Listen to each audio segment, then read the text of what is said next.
My name is Geoffrey Edwards. And I'm Mary Thaler. And welcome to Writing Off the Deep End.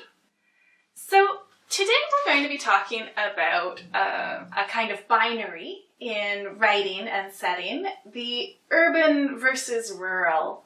Yeah, so writing about cities versus writing about countryside or other environments. One of the first things that I realized is that although I live in a city, a lot of my fiction is not set in cities. Mm-hmm. So, I grew up in a small town and very rural adjacent. I walked out of my house and I could see farmers' fields. And it's clear that still has a grip on me. And I think that's true for a lot of writers, that in many books we are seeing many writers choose to write about their roots. Where they grew up, yeah, in a sense, yeah. Although, I was born in London in the UK, and my mother used to say, you can take the boy out of the city, but you can't take the city out of the boy. Yeah. But I also lived in rural areas a bit later on, and still in my childhood, and so I have a bit of a mix of both. And I write about both. Because we write speculative fiction, at least as part of our oeuvre, there's a lot of thinking goes into how humans choose to live and how human societies are organized. How do environments affect the way people develop, and how do the way they develop affect their environments, right? So it's both ways. Yeah. And these two things, the city and the countryside, which we could understand as agricultural based communities, or I suppose as wilderness. Forest. Yeah. Are divergent but interlinked ways that we have organized. In science fiction, I tend to write a lot of stories about space stations and things like that, and not so much cities. So the role of science fiction is often to propose alternate ways, and we see that, in fact, city versus rural is not the binary that we expect. No, not so much in science fiction. There are other ways for humans to live together. I think one of the things that makes writing about cities, writing things set in cities, different is you have a much less, may I say, sort of controlled cast of characters, potentially. So if I write something set in a city, at any moment a stranger could just walk by in fact, the main action. One writer I read pointed out that cities provide the right to anonymity, that it's part of what one looks for in a city. Is the fact that you can walk out in the street and nobody knows you. What I find for cities, writing about cities, is that one can guarantee a rich diversity of experiences that people get just by walking. They'll just encounter somebody, or they'll go into a place, and there's so many different places that they can go into. So, for instance, I'm working on a city, an 11th century Persian city right now, and there's research involved, but I need to locate, where the mosques, the bathhouse, the sort of auberge kind of inn kind of place, and all those are important because they give that sense of the place, and they're important for the story too, because it's ways of the characters revealing themselves as they encounter these spaces. I think this is perhaps another example how in a smaller community, the writer might imagine that they have exhaustively built the world, that they know the entire small community geographically and in its human aspect. And writing about a city, the writer is forced to face the fact that they don't, that they can't possibly hold a city in their head. It's too big. I do want to highlight something that bothers me when I encounter it in writing, and that is the anonymous and unnamed city.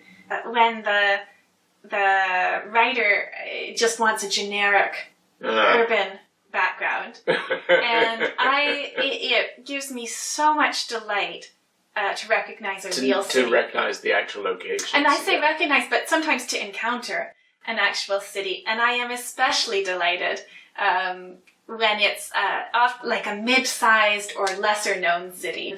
When I read something set in Winnipeg or Regina or Kitchener, where I grew up, it's a thrill to me. Can you talk about writing in the countryside or outside of the city?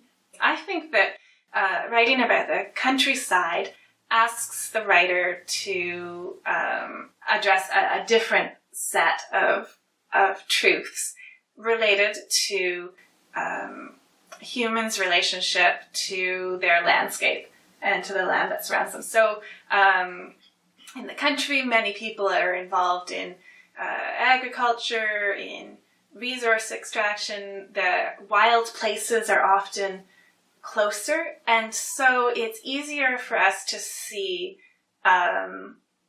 humans located within nature. And I do think that the natural world also acts upon cities, and that cities might be mostly man-made, but they also have their own vegetation and climate and geography. And so what would make me very excited is to encounter a writer who was able to express that. I've known people in my life who, I lived in the country, they came to visit me and stay for a week, and they were bored silly, and they had to run back to the city. So we've talked about it as if there is city writing and country writing. But in fact, many stories talk about the transition in either direction.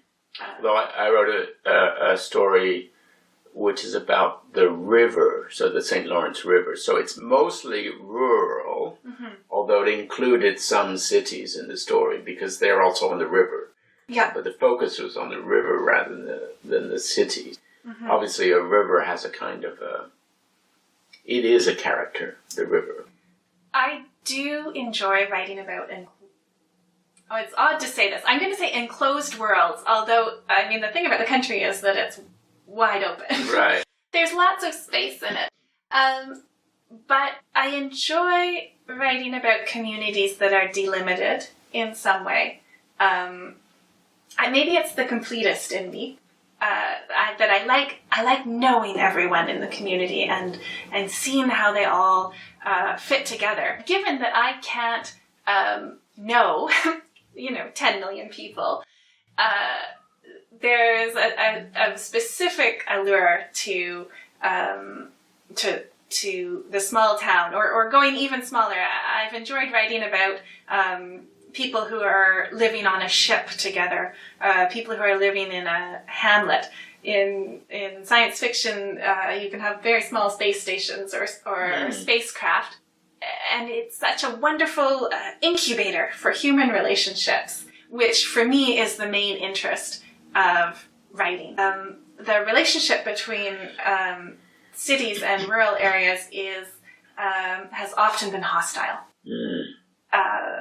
Cities need the surrounding countryside. No city is self-supporting. No. They need they depend on agricultural land, which is countryside, and that relationship is not always amicable. No.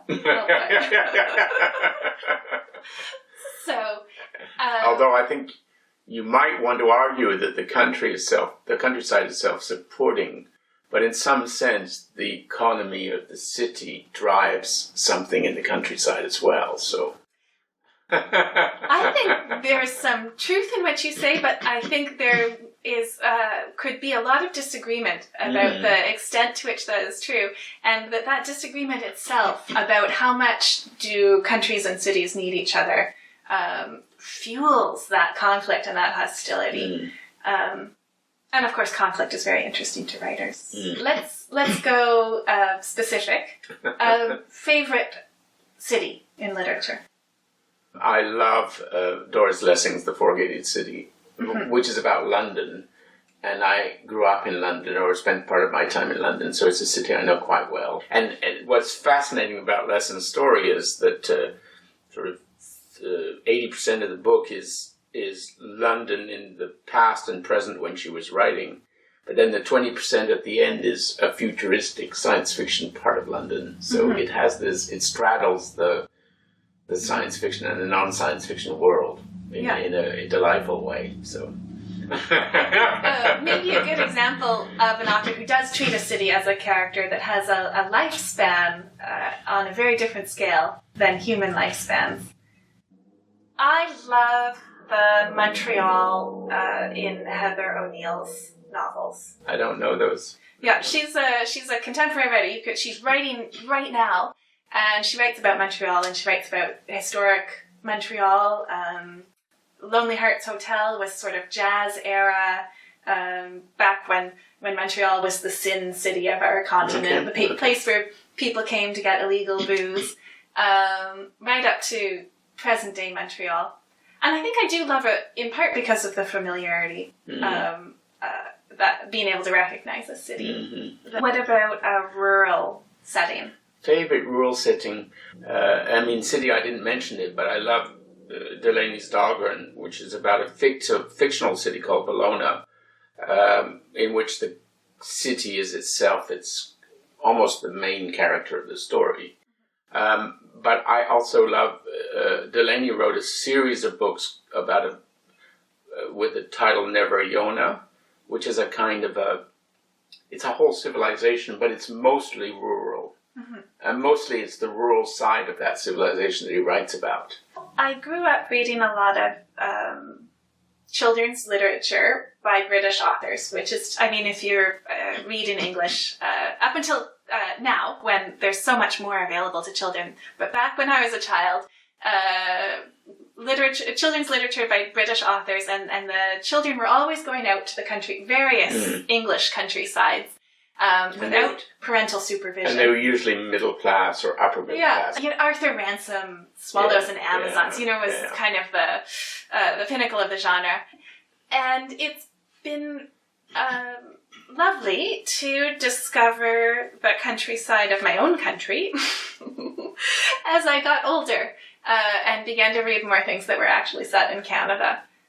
So I recently read a collection of short stories by Alistair MacLeod, who is just so rooted in Cape Breton and the fishing and mining communities of Cape Breton, which is a place I've visited but haven't lived in. But I was just immersed in it. All right, that's a wrap on our discussion of cities and rural settings in writing. Thank you for watching. Don't forget to subscribe. We have more exciting topics coming up soon. And we'll see you next time. Goodbye. Bye-bye.